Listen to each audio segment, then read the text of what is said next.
Hello everyone, welcome to Swami Vivekananda Institute. My name is Aditi. I am a UGC NET Home Science faculty. So today in this session we are going to discuss about public health nutrition. So whenever we talk about public health nutrition, यहाँ पर सबसे पहले हम nutrition की बात करते हैं और साथ ही साथ न्यूट्रिशन को किससे रिलेट करते हैं, विद द पब्लिक। मतलब यहाँ पर हम सोशल इंटरैक्शन या फिर जो आपका सोशल हेल्थ है, लोगों की हेल्थ है, उसके बारे में भी डिस्कस करते हैं। तो यहाँ पे सबसे पहले न्यूट्रिशन को कैसे डिफाइन करते हैं, it is a science of food. ये क्या है, it is a science of food और उसका रिलेशनशिप किसके साथ है, हेल्थ के साथ, पब्लिक हेल्थ के साथ। सो बेसिकली यहाँ पर न्यूट्रिशन के साथ साथ हम यहाँ पर पब्लिक हेल्थ की भी बात करते हैं। फॉर एग्जाम्पल अगर हम इन्फेंट्स की बात करें, एडल्ट्स की बात करें, एडोलेसेंट्स की बात करें या फिर ओल्ड एज लोगों की बात करें, तो यहाँ पर सबके लिए क्या है, न्यूट्रिशन रिक्वायरमेंट डिफरेंट डिफरेंट रहती है। तो यहाँ पर जब न्यूट्रिशन रिक्वायरमेंट डिफरेंट रहती है तो यहाँ पर हम किसके साथ डील कर रहे हैं, we are dealing with the public health nutrition की। सबका न्यूट्रिशन जो है, सबका न्यूट्रिशन या फूड जो है वो कैसे वेरी करता है। तो यहाँ पर न्यूट्रिशन का मतलब क्या है, intake of nutrients is called nutrition. कि जो हम न्यूट्रिएंट्स ले रहे हैं, चाहे वो मैक्रो न्यूट्रिएंट है चाहे वो माइक्रो न्यूट्रिएंट है, वो हम किस तरीके से कंज्यूम कर रहे हैं, कौन से हम फूड पिरामिड में से कौन से ग्रुप को ले रहे हैं, तो ये सारा किस में आता है, आपका पब्लिक हेल्थ न्यूट्रिशन में आता है। तो न्यूट्रिएंट्स हमारी बॉडी के लिए क्यों जरूरी है, because it is required for the body growth, development and maintenance. Nutrients क्यों जरूरी है बॉडी की ग्रोथ के लिए, उसकी डेवलपमेंट और मेंटेनेंस के लिए। साथ ही साथ यहाँ पे बैलेंस डाइट का बहुत बड़ा रोल प्ले होता है, जो कि मैं आपको पहले वाले सेशन में बता चुकी हूँ कि अगर आप बैलेंस डाइट लोगे, बैलेंस डाइट का मतलब क्या है, अगर आप इक्वल अमाउंट में वहां पर सारे न्यूट्रिएंट्स को कंज्यूम कर रहे हो तो वो क्या आपका बनता है, बैलेंस डाइट। अब यहाँ पर जब बैलेंस डाइट है तो यहाँ पे सारे न्यूट्रिएंट्स रहेंगे, चाहे वो आपके मैक्रो न्यूट्रिएंट्स है चाहे वो माइक्रो न्यूट्रिएंट्स है। तो यहाँ पर गुड न्यूट्रिशन का मतलब क्या है, एक गुड न्यूट्रिशन का मतलब है maintaining a nutritional status that enables us to grow well and enjoy good health. तो यहाँ पर अच्छे न्यूट्रिशन का क्या मतलब है कि एक न्यूट्रिशनल स्टेटस को मेंटेन करना ताकि हमारी बॉडी जो है वो ग्रो कर पाए अच्छे से और हम अपनी हेल्थ को इंजॉय कर पाए। तो यहाँ पर बेसिकली न्यूट्रिएंट्स क्यों जरूरी है, बॉडी की ग्रोथ के लिए, उसकी डेवलपमेंट के लिए एंड मेंटेनेंस के लिए। अब यहाँ पर अगर मैं न्यूट्रिएंट रिक्वायरमेंट की बात करूँ तो न्यूट्रिएंट रिक्वायरमेंट जो है हर एक ग्रुप के साथ वेरी करता है। इन्फेंट्स को अलग न्यूट्रिएंट्स चाहिए होते हैं, ओल्ड एज में अलग न्यूट्रिशन चाहिए होता है, एडोलेसेंट स्टेज और एक अडल्ट स्टेज में अलग अलग न्यूट्रिशन चाहिए होता है। सबकी रिक्वायरमेंट वेरी करती है अकॉर्डिंग टू द आरडीए। जो रिकमेंडेड डाइटरी अलाउंसेस ने टेबल दे रखी है उसमें सबने उस टेबल में सब कुछ बता रखा है कि कितने कितने न्यूट्रिएंट रिक्वायरमेंट होगी। फॉर एग्जांपल अगर मैं प्रेग्नेंट वुमेन की बात करूं या लैक्टेटिंग वुमेन की बात करूं तो वहां पर सबकी जो न्यूट्रिशन रिक्वायरमेंट्स है वो क्या होती है, डिफरेंट डिफरेंट होती है। साथ ही साथ अगर मैं एक मॉडरेट और एक सेडेंटरी वर्कर की बात करूं या फिर हैवी एक्टिव वर्कर की बात करूं तो वहां पर उनकी एनर्जी रिक्वायरमेंट क्या होगी, डिफरेंट होगी। वहां पर उनके न्यूट्रिएंट्स जो है वो वेरी करेंगे उनकी डाइट में। तो यहाँ पे गुड न्यूट्रिशन का मतलब क्या है, एक प्रॉपर हेल्थ को मेंटेन करना फॉर देयर ग्रोथ, और साथ ही साथ ग्रोथ के साथ साथ एक न्यूट्रिशन जो स्टेटस है वो भी मेंटेन करना। तो यहाँ पे न्यूट्रिएंट रिक्वायरमेंट को कैसे डिफाइन करेंगे, it is defined as minimum amount of nutrient absorbed that is necessary for maintaining the normal and physiological function of the body. तो हम यहाँ पे न्यूट्रिएंट्स को कैसे डिफाइन करेंगे, न्यूट्रिएंट्स का मतलब क्या है कि हमारे कितने अमाउंट में, कितनी मिनिमम अमाउंट में हमें न्यूट्रिएंट्स चाहिए हमारी बॉडी को मेंटेन करने के लिए और साथ ही साथ बॉडी जो है वो अच्छे से फंक्शन कर पाए। तो इसलिए इसको हम ऐसे डिफाइन करते हैं न्यूट्रिएंट्स को। चाहे अब यहाँ पर आप माइक्रोन्यूट्रिएंट की बात करो चाहे मैक्रोन्यूट्रिएंट की बात करो। मैक्रोन्यूट्रिएंट कौन से थे, जो बॉडी में ज्यादा अमाउंट में चाहिए आते हैं, such as carbohydrate, protein, fats and those nutrients which are required in small amount in the body, उसको हम बोलते हैं माइक्रोन्यूट्रिएंट्स, जैसे विटामिन, मिनरल्स। तो यहाँ पर सब क्या कैटेगराइज होता है कि अगर हम बेसिकली न्यूट्रिएंट की बात कर रहे हैं तो न्यूट्रिएंट हमारी बॉडी के लिए, ग्रोथ के लिए बहुत ही ज्यादा जरूरी है। और साथ ही साथ क्या है, यहाँ पर न्यूट्रिएंट जो है वो क्या काम करता है, हमारी बॉडी में ग्रोथ डेवलपमेंट का काम करता है और हमारी बॉडी को मेंटेन करके रखता है।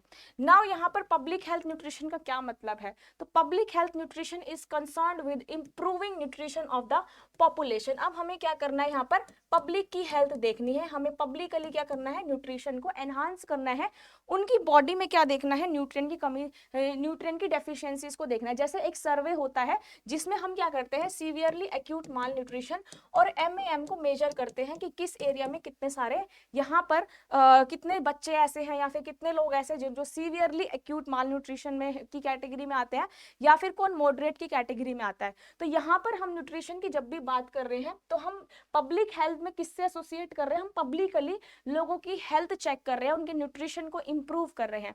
तो यहाँ पे पब्लिक हेल्थ न्यूट्रिशन में कौन कौन सी एक्टिविटीज आती हैं, हम यहाँ पर सबसे पहले अवेयरनेस देखते हैं कि हम लोगों को अवेयर करते हैं अबाउट द न्यूट्रिशन प्रॉब्लम्स, चाहे वहां पर आपका SAM हो, चाहे MAM हो, चाहे वो प्रोटीन डेफिशिएंसी हो, क्वाशिरकोर हो, मेरास्मस हो।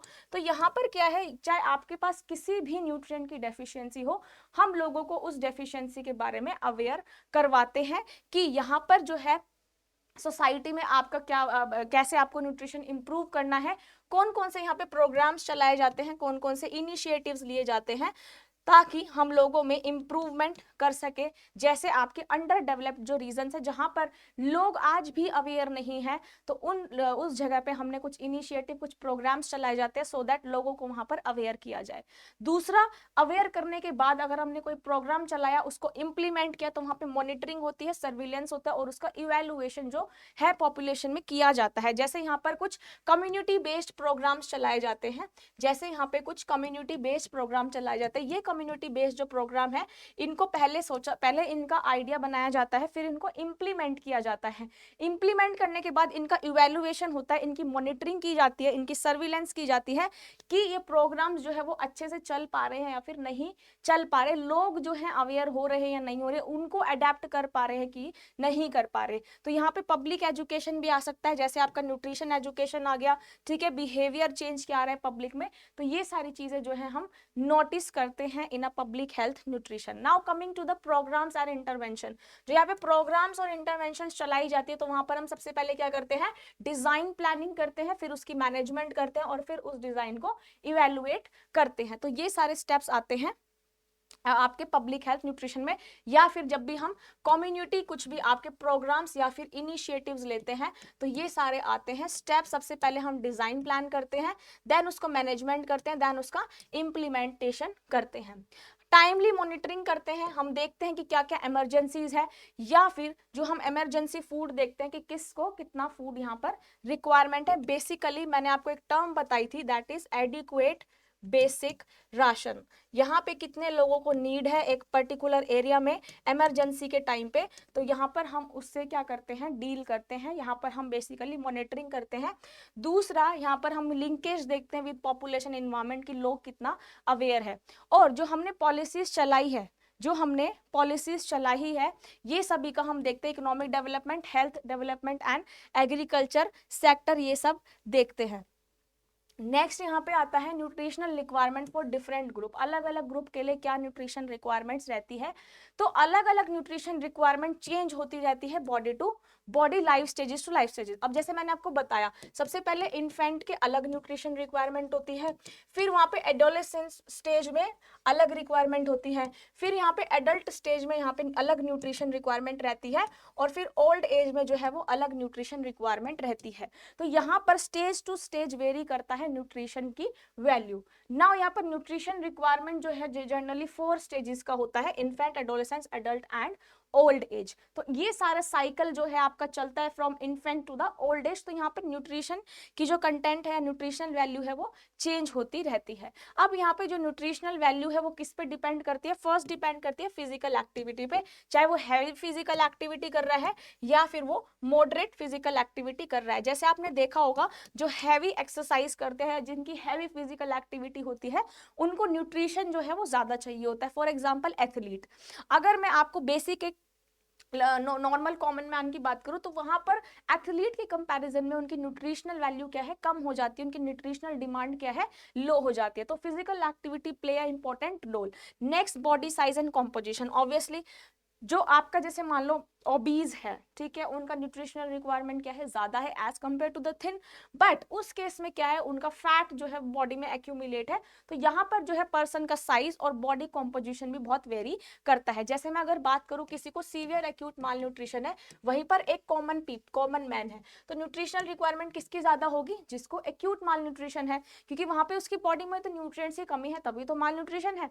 तो यहाँ पर जो SAM वाले लोग हैं, जिनको severely acute acute malnutrition है, वहां पर न्यूट्रिशन कंटेंट ज्यादा चाहिए होगा as compare to the common man. तो यहाँ पे वेरी किसके साथ करता है, बॉडी साइज और कॉम्पोजिशन के साथ। Next if I talk about climate, तो यहाँ पर क्लाइमेट टू क्लाइमेट भी क्या है, वेरी करता है nutritional requirement. Now next is physiological state, जैसे प्रेगनेंसी और लैक्टेशन। तो मैंने आपको बताया प्रेगनेंसी और लैक्टेशन स्टेज में भी क्या है, न्यूट्रिशन कंटेंट वेरी करता है। जैसे आयरन की मात्रा ज्यादा चाहिए होती है, फॉलिक एसिड ज्यादा चाहिए होता है। अगर किसी को अनीमिया हो गया तो यहाँ पे फॉलिक एसिड आयरन की टैबलेट्स जो है वो जनरली दी जाती है। तो यहाँ पर वेरी करता है कंडीशन टू कंडीशन या फिर उनका फिजियोलॉजिकल स्टेटस। तो यहाँ पर सबसे पहले हमने कैसे, जो मैंने आपको 4 स्टेज बताई थी कि हर एक 4 स्टेज में अलग अलग न्यूट्रिशन रिक्वायरमेंट चाहिए होता है। तो यहाँ पे सबसे पहले हम इन्फेंट्स की बात करते हैं।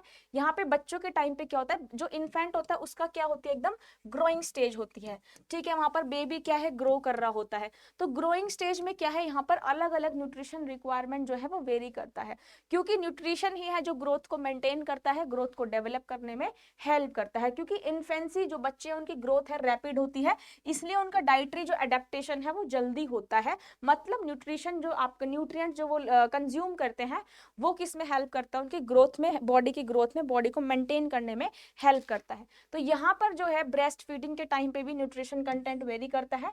जो आपका आरडीए टेबल में दिया हुआ है, that is recommended dietary allowances table में जो न्यूट्रिशन कंटेंट दिया हुआ है वो ही आपका माना जाता है, चाहे वो लैक्टेटिंग मदर हो चाहे वो प्रेग्नेंट वुमेन हो। तो आरडी ऑफ आईसीएमआर जो है इज फॉर द इन्फेंट्स। जो यहाँ आईसीएमआर ने, Indian council of medical research ने जो आरडीए दे रखा है that is for the infants. वहां पर इन्फेंट्स की पूरी वैल्यू दे रखी है कि इन्फेंट्स के केस में कितना उनको प्रोटीन चाहिए, कितना फैट चाहिए, कितना वाइटामिन मिनरल उनकी बॉडी में जाना चाहिए। तो ये है आपका आरडीए ने दिया हुआ है ये सारे nutrition requirement. Now coming to the food requirement कि इन्फेंट्स को कौन सी फूड रिक्वायरमेंट चाहिए होते हैं। सबसे पहले कोलेस्ट्रम। कोलेस्ट्रम यहाँ पे क्या होता है, एक येलोइश थिक फ्लूइड होता है, एक येलोइश थिक फ्लूइड होता है जो कि मदर की बॉडी में सबसे पहले रिलीज होता है वाइल जब आपका बेबी बॉर्न होता है। तो येलोइश थिक फ्लूइड, ठीक है, वो किस में रिच होता है, मेनली वो आपका प्रोटीन रिच होता है, प्रोटीन कंटेंट उसमें ज्यादा होता है। साथ ही साथ उसमें एंटीबॉडीज भी होती हैं ताकि बेबी को किसी भी तरीके का इन्फेक्शन ना हो। और न्यूट्रिशन आपका मदर की बॉडी से क्या है, बेबी में जा रहा है, तो बेबी की जो हेल्थ है उसको मेंटेन करके रखता है, उसको फाइट, इन्फेक्शन से फाइट करने में हेल्प करता है, प्रोटीन रिच होता है और एंटीबॉडीज भी बनाता है। तो यहाँ पर जो कोलेस्ट्रम का मतलब क्या है, ड्यूरिंग द फर्स्ट और 2 to 3 days watery and yellowish fluid जो निकल कर आता है from the mammary gland, this is called the colostrum. ठीक है, ये कितनी क्वांटिटी में आता है, it is secreted in 10 to 40 ml जो है वो इस इतने ml में कोलेस्ट्रम जो है वो सिक्रीट होता है, जो कि प्रोटीन रिच होता है। मैं ऑलरेडी यहाँ पे बता चुकी हूँ, प्रोटीन रिच होता है, फैट कंटेंट जो है वो कम रहता है as compare to the mature milk. Next यहाँ पे क्या है, कंसंट्रेशन ऑफ लैक्टोज। लैक्टोज क्या है, यहाँ पर शुगर है जो कि मिल्क शुगर है। मिल्क शुगर ऑल्सो यहाँ पर कंटेंट क्या रहता है, मिल्क शुगर का कम रहता है। लेवल्स जो है नियासिन, पेंटोथेनिक, बायोटिन, राइबोफ्लेविन और ऑल्सो यहाँ पर जो आपके विटामिन वाटर सॉल्युबल वाले हैं उनका अमाउंट भी कम रहता है। विटामिन सी जो है वो सिक्रीट होता है अबाउट द सेम लेवल, जितना आपका मेच्योर मिल्क में होता है उतना इसमें विटामिन सी होता है।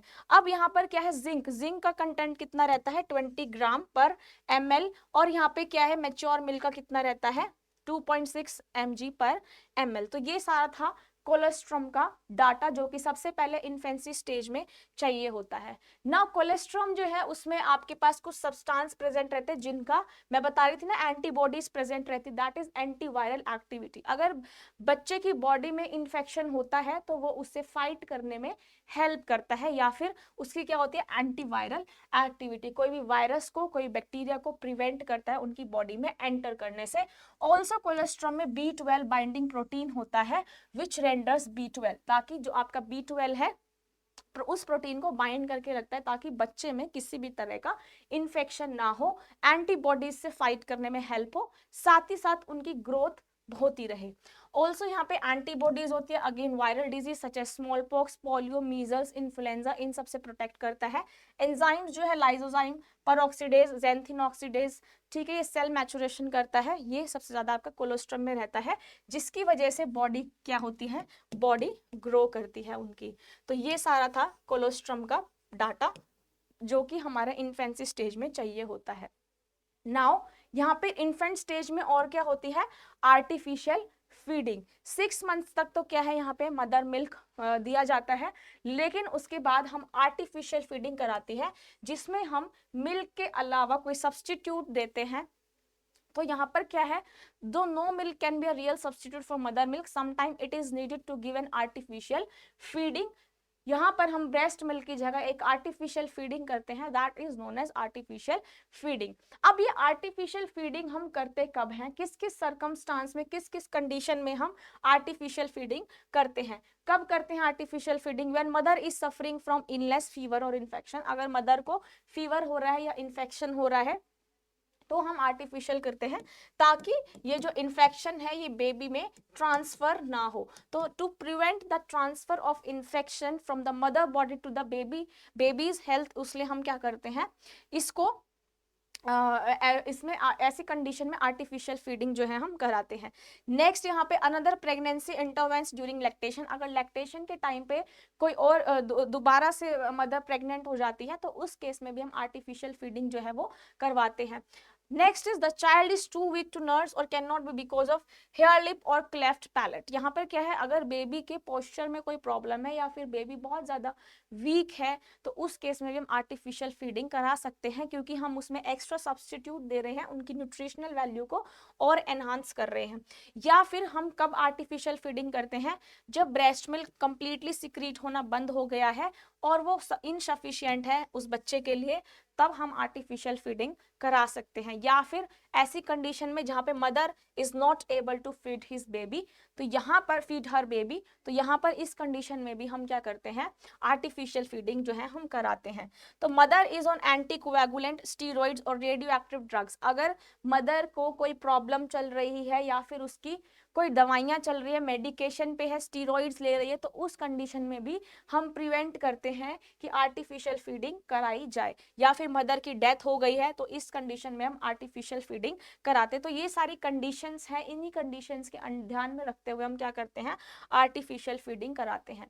फीडिंग प्रॉब्लम्स में क्या क्या हो सकता है, underfeeding is suggested by restlessness and crying and by failure to gain weight adequately. तो यहाँ पर फीडिंग प्रॉब्लम्स में क्या आ सकता है, यहाँ पर अनफीडिंग इसलिए सजेस्ट की जाती है काफी बार कि यहाँ पर अगर किसी का वेट गेन नहीं हो रहा है बच्चे का, या फिर उसकी प्रॉपर अमाउंट प्रॉपर न्यूट्रिएंट्स नहीं जा रहे हैं बॉडी में, तो इनसे सब में प्रॉब्लम आ सकती है। Despite complete emptying of the breast और बॉटल अंडर फीडिंग में result from the infant fail to take a sufficient quantity of food even when offered. या फिर वो उसको पूरा ब्रेस्ट मिल्क नहीं मिला है, या फिर उसको प्रॉपर मिल्क नहीं मिल पा रहा है, प्रॉपर फीड नहीं कर पा रहा है, तो उस कंडीशन में क्या है, उसको सफिशिएंट क्वांटिटी में मिल्क जो है वो नहीं मिल पा रहा है। कॉन्स्टिपेशन हो सकता है, नींद नहीं आना, इरिटेशन होना, या फिर बहुत ज्यादा रोना बेबी का, जिसकी वजह से वो अंडर फीडिंग हो सकती है, प्रॉपर फीड नहीं होगी, जिसकी वजह से उनकी बॉडी में, बच्चे की बॉडी में न्यूट्रिएंट्स की फिर से कमी हो जाएगी और वहां पर बेबी जो है वो प्रॉपर ग्रो नहीं कर पाएगा।